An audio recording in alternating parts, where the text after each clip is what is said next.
सबसे पहली बात तो आप यही याद रखिए कि कोई भी मुसलमान मर्द किसी काफिर औरत से शादी नहीं कर सकता और कोई मुसलमान लड़की किसी काफिर मर्द से शादी नहीं कर सकती। वो निकाह होगा ही नहीं। अगर वो शादी कर भी ले वो ज़िना होगा।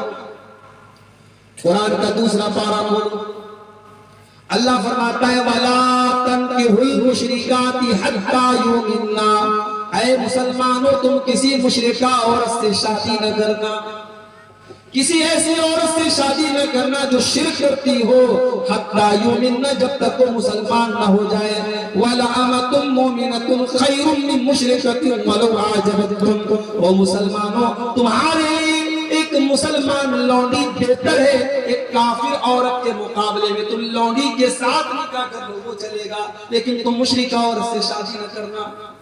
वला तुनकिहुल मुशरिकीन हत्ता युमिनू, और ऐ मुसलमानों मुसलमान लड़कियों के बाप, ऐ मुसलमान लड़कियों के गार्जियन, तुम अपने लड़कियों की शादी किसी गैर मुस्लिम मर्द के साथ न करना, हत्ता युमिनू जब तक वो मुसलमान ना हो जाए। आजकल बड़ा मसला चल रहा है। एक फिल्म बनी है केरला स्टोरी। आजकल एक नया तरीका चला है मुसलमानों के खिलाफ नफरत परोसने का फिल्मों के जरिए। और हैरत तो हमें अपने मुल्क की अदालत में तो इस तरीके की फिल्मों को पास कर देती है और कहती है साहब इसमें कोई हर्ज की बात नहीं, सच्चाई दिखाई। फिल्म का डायरेक्टर फिल्म के अंदर ये दिखाता है कि 3000 गैर मुस्लिम लड़कियों को मुसलमान बनाया गया और फिर उनको कौन सी तंजीम, आईसिस जो दहशतगर्द तंजीम है, आतंकवादी संगठन है, उसके अंदर उनको शामिल होने के लिए मजबूर किया गया। फिल्म के अंदर ये दावा किया जाता है और जब कोर्ट में एक केस दायर किया जाता है कि ऐसा तो कुछ हुआ नहीं, तो डायरेक्टर कहता है कि हाँ 1 या 2 केस ऐसा मिला, 1 या 2 केस ऐसा मिला था रियल में, और फिल्म के अंदर दिखा दिया गया 3000 केस। और फिल्म का नतीजा ये निकल रहा है कि फिल्म देख करके जो लोग निकल रहे हैं लड़के और लड़कियां, वो निकल करके पानी पी पी करके मुसलमानों को गालियां दे रहे हैं, मुसलमान लड़कियों को गालियां दे रहे हैं, मुसलमान औरतों मर्दों को गालियां दे रहे हैं। ये इस मुल्क में धीरे धीरे ये माहौल पैदा हो रहा है। फिल्मों के जरिए नफरत को परोसो, फिल्मों के जरिए डाइवर्ट करो, लोगों को डिवाइड करो, लोगों के दिलों में एक दूसरे के खिलाफ नफरत के बीज बो दो। आज ये तरीका भी चल चुका है मेरे भाइयों। लव जिहाद, एक बड़ा नारा दिया गया कि साहब लव जिहाद, माफ कीजिए जिहाद को लोगों ने गाली बना दिया है, वरना इस्लाम के अंदर कोई लव जिहाद नहीं। ये इस्लाम का कॉन्सेप्ट ही नहीं है कि आप किसी लड़की से शादी कीजिए, मोहब्बत कीजिए और उसके बाद उसे आप इस्लाम की तरफ लेके आइए। अगर कोई ऐसा करता भी है, इस्लाम इसको प्रोत्साहित नहीं करता, इस्लाम इसको प्रमोट नहीं करता। इस्लाम का बड़ा सीधा सा उसूल है कि किसी भी मजहब को लालच के तौर पर या जबरदस्ती कबूल नहीं किया जा सकता, क्योंकि मजहब का ताल्लुक दिल से। लालच से आप किसी का जिस्म खरीद सकते हैं या डरा करके आप किसी के शरीर को गुलाम बना सकते हैं, दिल को गुलाम नहीं बना सकते। दिल के ऊपर तो जब तक इंसान सोच समझ करके कोई फैसला न करे तब तक दिल को नहीं जीता जा सकता है। इस्लाम जोर जबरदस्ती से फैला ही नहीं है। अल्लाह के नबी का एक बहुत कट्टर दुश्मन जिसका नाम सुमामा बिन उसाल था, यमामा का गवर्नर का बहुत बड़ा आदमी था, इस्लाम का बहुत बड़ा दुश्मन था, अरेस्ट होकर के गिरफ्तार होकर के अल्लाह के नबी के पास आता है। मस्जिद नबी के खंबे में सुतून में बांध दिया जाता है। उसको दोनों टाइम खाना भी दिया जा रहा है, कोई टॉर्चर भी नहीं किया जा रहा है, कोई सजा भी नहीं दी जा रही है। अल्लाह के नबी का गुजर उसके पास से होता है। अल्लाह के नबी पूछते माँ इन्नका या सुमामा, सुमामा तेरा क्या हाल है? सुमामा कहता इंदी खैर, मेरा हाल अच्छा है। ऐ मोहम्मद तेरा हाल अच्छा है। इन तक़तुल ज़ादमिन व इन तुनइम अला शाकिरिन, ऐ मोहम्मद अगर आप मुझे कत्ल करवा देंगे मैं आपका कट्टर दुश्मन हूं, और दुश्मनों को तो कत्ल करवा ही दिया जाता है, और अगर आप मुझे छोड़ देंगे तो मैं आपका एहसान मानूंगा, मैं आपका शुक्रगुजार बन जाऊंगा। आपके सामने दोनों ऑप्शन है।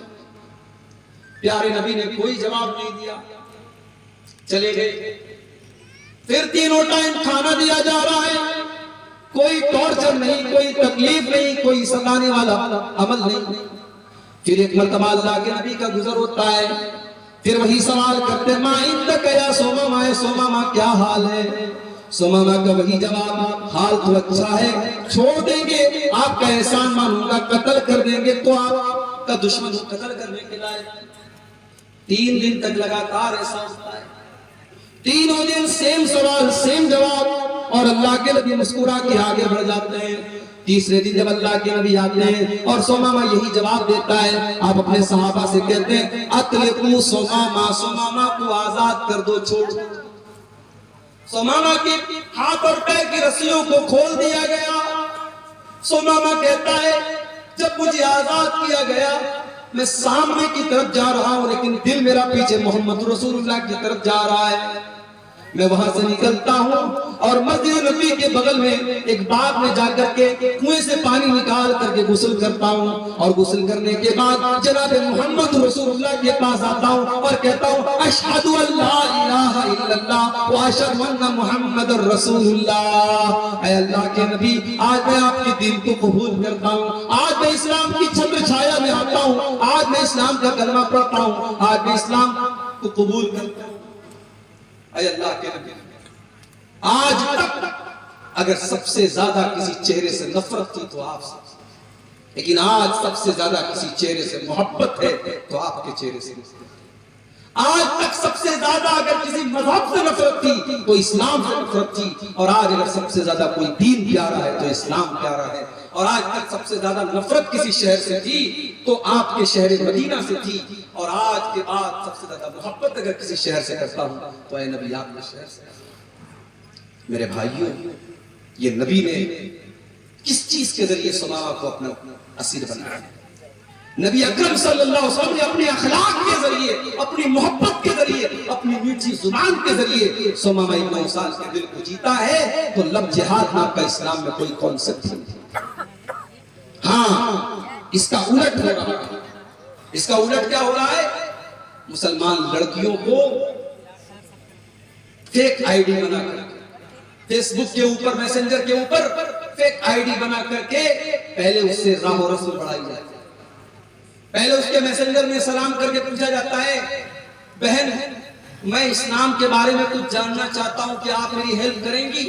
ये बेचारी लड़की जिसने इस्लाम के बारे में कुछ पढ़ा भी नहीं, कुछ जाना भी नहीं, इसको लगा कि ये गैर मुस्लिम उससे इस्लाम के बारे में पूछ रहा है, ये फटाफट इस्लाम की तबलीग करने लगती है, उसको इस्लाम के बारे में बताने लगती है, ये बहुत बड़ी मुबल्लिगा बन जाती है। फिर उसके बाद धीरे धीरे बात आगे बढ़ती है। फिर सामने वाला कहता है आप बड़ी अच्छी बातें करती हैं, क्या आपका व्हाट्सएप नंबर मिल सकता है, आपका मोबाइल नंबर मिल सकता है? फिर धीरे धीरे वो व्हाट्सएप नंबर लेता है, फिर तस्वीर मांगता है, फिर कॉल पर बातें करता है, फिर कभी चेहरे की तारीफ करता है, फिर कभी आवाज की तारीफ करता है, फिर धीरे धीरे मिलने पर उकसाता है। जब मिलता है तो फिर बदकारी और जनाकारी पर उकसाता है, और जब एक बार जनाकारी और बदकारी कर लेता है, उसका वीडियो बनाता है, उसको ब्लैकमेल करता है, और उस लड़की को जब तक पूरी तरीके से अपने जाल में फंसा ले और उसकी इज्जत को खराब न कर दे, उसको मुर्तद न बना दे, तब तक उसको नहीं। आप यकीन करेंगे मेरे भाई, ऐसे भी केस आए। लड़की मुसलमान थी, इस तरीके से किसी के जाल में फंस गई, उसने उसको होटल पे बुलाया, जिनाकारी और बदकारी के लिए उसके साथ तैयार हुआ और उसका वीडियो बनाया, और जिनाकारी के दौरान उस लड़की की जुबान से उसने अल्लाह को गालियां दिलवाई है, रसूल को गालियां दिलवाई है, कुरान को गालियां दिलवाई है। ऐसे भी वीडियोस आए हैं और ऐसे भी केस आए हैं मेरे प्यारे साथियों। ये हालात हैं हमारी कौम के। सवाल ये है, इसको कंट्रोल कैसे? इसका रीजन क्या है, क्यों ऐसे हालात पैदा हो रहे हैं? तो सबसे पहली चीज जो मुझे समझ में आती है, इश्क का जो भूत है, पहले इसको उतारना। मैं अपनी बहनों से कहना चाहूंगा, इस्लाम में इश्क नाम की कोई चीज नहीं।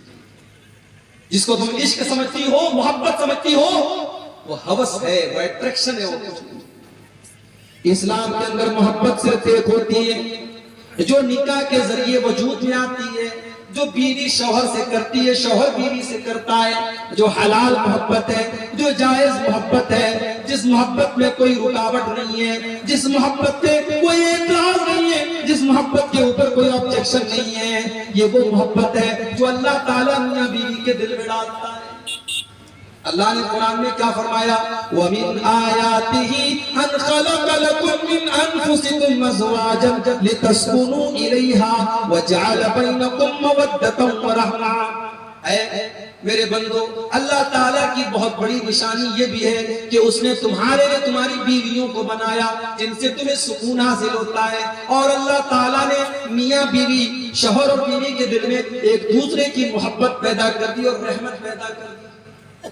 ये सच्ची मोहब्बत होती है जो अल्लाह ताला निकाह के जरिए पैदा करता है। मेरी बहनों, आप अपनी शादी का वेट कीजिए, अपने निकाह का इंतजार कीजिए, कोशिश कीजिए, वालिदैन को समझाइए, दीनदार लड़के से आपका निकाह करें और वहां उस इंसान से जो आपका होने वाला शौहर है उससे आप जी भर के मोहब्बत कीजिए। इश्क और मोहब्बत के बुखार से आप अपने नौजवानों से भी कहना चाहूंगा, ये जो फैशन चला है, एक एक लड़के की कई गर्लफ्रेंड्स होती हैं और इसको एक फैशन बना दिया गया। मेरे भाई, ये ज़नाकारी का रास्ता है, ये बदकारी का रास्ता है। हो सकता है तुम्हें इस बात पर यकीन हो कि नहीं मौलवी साहब, हम तो सिर्फ बात करते हैं, एंजॉय करते हैं, उससे आगे कुछ नहीं करते। इस बात की कोई गारंटी नहीं, इस बात की कोई गारंटी नहीं है कि जिस लड़की से आप आज मोबाइल पर बात करते हैं कल आप उससे मिलेंगे, और इस बात की कोई गारंटी नहीं है कि कल आप जब उससे मिलेंगे तो हर हद पार नहीं कर जाएंगे। इस बात की कोई गारंटी नहीं है। अल्लाह के नबी कहते हैं, जब एक मर्द और एक औरत अकेले में होते हैं तो तीसरा वहां शैतान होता है। चाहे वो मर्द अपने दौर का सबसे बड़ा आलिम हो, वो लड़की अपने दौर की सबसे बड़ी मुत्तकी लड़की हो, अगर एक मर्द और एक औरत अकेले में है तो तीसरा शैतान है। व्हाट्सएप पर आप किसी लड़की से चैटिंग कर रहे हैं, वहां भी तीसरा शैतान है। फेसबुक के मैसेंजर पर आप किसी औरत से बात कर रहे हैं, वहां पर भी तीसरा शैतान है। मेरी बहनों, कोई भाई भाई नहीं होता। फेसबुक पर भाई बन के चले आते हैं। मेरी बहन क्या कर रही हैं आप, इस्लामी बहन क्या कर रही हैं आप? अरे इस्लाम के अंदर कोई इस्लामी बहन का कॉन्सेप्ट नहीं है। फेसबुक पर कोई अपना भाई आपको बना ले तो आप उसको भाई मत समझिए। इस्लाम के अंदर भाई सिर्फ दो भाई होता है, एक सगा भाई होता है और एक दूध पीने वाला रज़ाई भाई होता है। इस्लाम में तीसरा कोई भाई नहीं। अरे इस्लाम तो वो मजहब है जो खाला की लड़की, मामू की लड़की, चाचा की लड़की, फूफी की लड़की, इनको भी इस्लाम ये कहता है तुम्हारी बहन नहीं है और तुम इनके भाई नहीं हो। मामू की लड़की से शादी हो सकती है, खाला की लड़की से शादी हो सकती है, फूफी की लड़की से शादी हो सकती है। ये सब गैर महरम है तुम्हारे लिए। इसलिए अपनी लड़कियों को जब वो जवान हो जाए उनको समझाओ कि देखो, खाला के लड़के से ज्यादा फ्रैंक मत होना, मामू के लड़के से ज्यादा फ्रैंक मत होना, चाचा के लड़के से ज्यादा हंसी मजाक मत करना। तुम जवान हो चुकी हो, उससे पर्दा करना है तुम्हें, वो तुम्हारे लिए गैर महरम है। ये तालीम अपनी कौम की बेटियों को दो मेरे भाइयों। इस्लाम बड़ा सख्त है इस मामले में।